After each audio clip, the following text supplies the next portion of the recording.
Good morning, Amsterdam. Beer for breakfast, anybody? There's refills everywhere. Going to school. This is about 8 o'clock in the morning. The sun has started rising earlier this time of year. That's a sign of hope. And the area we're in currently is called Spouw. I used to pronounce it Spooey for a year or something before I realized. Now you can see we're in the center here, the American Book Center, so English books here, very accessible for all the tourists, and really a busy place when you go in there. You know, so there's a real culture of learning and history here. Not to be snobby or anything, but it's quite remarkable when compared to many other places. You know, you see books in the markets. For example, this area here on a Friday morning has got beautiful market, not selling tat or anything, selling books and maps and cartography and all the rest of it. You see these vans about because obviously all these businesses need to be replenished with all of their goods. We've got some beautiful buildings here. There's a company called Rituals. Look them up. They are a favorite of the ladies. Isn't that right, young lady? Yeah, and they started in Amsterdam. Right, they're Dutch, right. Okay. So I've lived here for 7 years. Oh, it's about you I'm now. 10 years old. Yeah. And I am now walking to school. I am in group 7. Okay, all right, now back to business, because this one is a chatterbox. This is a super old place called Café de Doctor. Put it on your map. It's tiny and it's full of dust and dark and dingy, but so close to like the main shopping street. This one isn't that you know, it's not worth your time unless you're looking for all the standard stuff.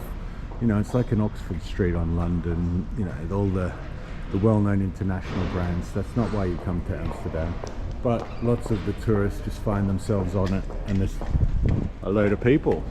There's Rituals, the other side goes to a couple of levels.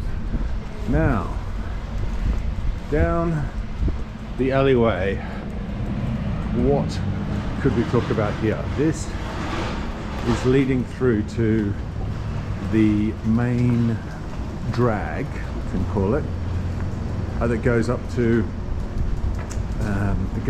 Central Station via Dam Square with all the trams and the like. So you'll always come across this place when you're navigating Amsterdam. For example, here we go. There's the tram. Thank you.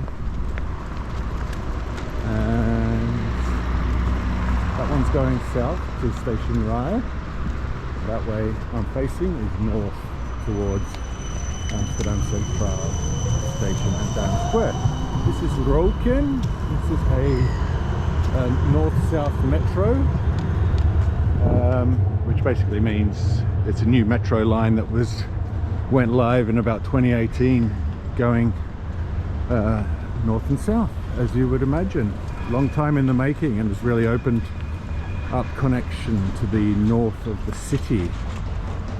Now let me, while Archie's doing some peeing, come across here. You can get your boat rides here at Roken Station, and here's a little visual of Roken itself. A beautiful spot out here in the sunshine. You can imagine sitting out the back of that little Mexican restaurant there. Amsterdam University on the right. Diamond Factory. I mean, I've never even seen this place open, really. It's quite weird. It doesn't look authentic. So God knows what's in there. Could be a bluff, right? They might actually be storing diamonds in there. Now, a little bit further, this place gets really popular. And let me concentrate on what I'm doing. Dasha, let's... Okay, resuming the walk just a second from where we were before all these trucks took hold. Obviously, this place needs a little bit of effort to keep clean because there are so many tourists and there are plenty of people that live here. So their waste management system is out on the street, and they come by pretty damn regularly. In fact, we drop our stuff off on a boat just down the canal from where we live, which is a bit different. Young lady, where are we? What do we do? We just passed Rokin, and now we're going through the old bookstore past the Amsterdam University. Yes. Okay. Yeah, I was speaking about books earlier, so we might see an example of that. Might be a bit early, but you'll use the power of your imagination. These street lamps were on just a few days ago. I think they must have adjusted to the sun rising time. Right, now here we go through a little shortcut. This is also part of the university.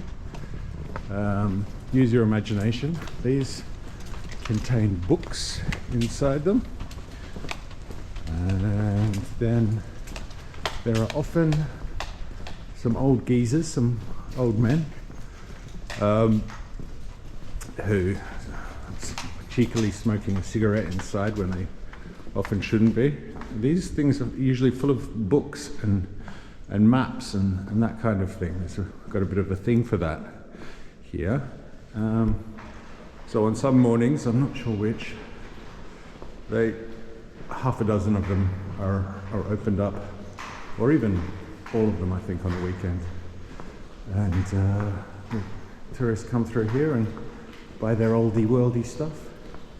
Take a quick look at these, places you wouldn't necessarily see unless you knew of this shortcut. Take those alleyways. Here's a funny sign. You can guess what this means. It means no smoking. Smoking the reefers. That's